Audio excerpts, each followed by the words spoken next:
আদালতের নির্দেশ অমান্য করেছে রাজ্য সরকার। আইন মেনে জারি করা হয়নি বিজ্ঞপ্তি।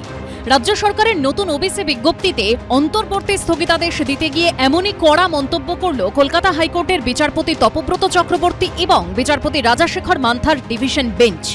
বিচারপতি রাজাশেখর মান্থা বলেন, এখনো পর্যন্ত রাজ্য সরকারের তরফে বিভিন্ন বিষয়ে যে 4 থেকে 5টি বিজ্ঞপ্তি জারি করা হয়েছে তার মাধ্যমে সরাসরি আদালতের নির্দেশ অমান্য করা হয়েছে।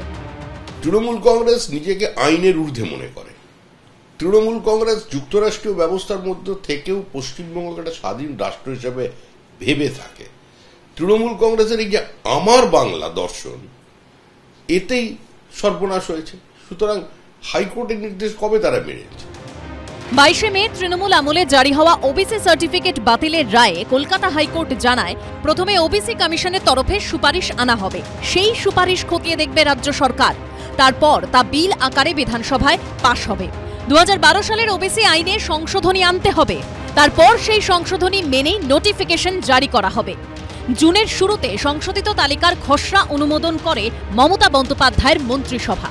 মন্ত্রিসভার বৈঠকে অনগ্রসর কল্যাণ দপ্তরের তরফে একটি সংশোধিত তালিকা পেশ করা হলে তাতে সিলমোহর দেন মুখ্যমন্ত্রী। তালিকা অনুযায়ী আগে থাকা 66টি জাতির সংখ্যা কমিয়ে 64টি করা হয়। নতুন করে 76টি জাতি সংযোজিত হয়। ফলে রাজ্যে স্বীকৃত ওবিসি জনগোষ্ঠীর মোট সংখ্যা দাঁড়ায় 140।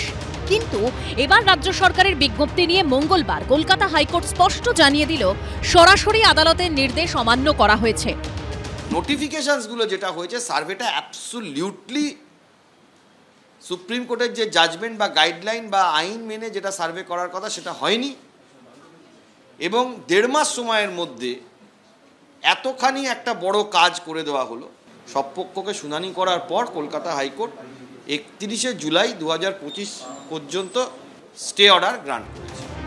এদিন বিচারপতি রাজাশেখর মান্থাও প্রশ্ন তোলেন, আপনারা কেন 2012 সালের আইনে সংশোধনী আনলেন না? আমাদের রাজ্যে আইনের শাসন নেই, শাসকের আইন, এটা আমরা বহুদিন ধরে বলছি। এবং সংবিধান সম্মত মনোভাবে সরকার চলতে রাজি না। কিসে কখন কতটা পর্দায় পোষাবে এই মনোভাবে যদি সরকার চলে, আজকে কোর্ট নির্দিষ্টভাবে বলেছে যে আপনারা কার্যত আইন লঙ্ঘন করে একের পর এক কাজ করে চলেছেন। সরকার সব দেখে শুনে ঠিকভাবে এগিয়েছেন যাতে মানুষের সমস্যার সমাধান করে, এর জন্য আরও 10টা কাজ আটকে যাচ্ছে যাতে সেগুলো না আটকায়। তো আর কিছু মানুষের কাজ হচ্ছে লোকের চাকরি বাতিল করাও, কাজ আটকে দাও, আইনি জটিলতা তৈরি করো, কোর্টে চলে যাও, বিষয়টা এমনভাবে উপস্থাপিত করো যাতে কিছু আইনি জট হয়। এদিন রাজ্য সরকারের উদ্দেশ্যে বিচারপতি তপব্রত চক্রবর্তী বলেন, আমরা আগেও বলেছি যে ওবিসি শ্রেণীভুক্ত 66টি সম্প্রদায়কে নিয়ে প্রয়োজনীয় পদক্ষেপ করুন। আপনারাও বলেছেন যে আপনারা সুপ্রিম কোর্টের রায়ের অপেক্ষা করছেন। আমরাও বলেছি যে ঠিক আছে, তাহলে সেই অবধি কোনো পদক্ষেপ করবেন না।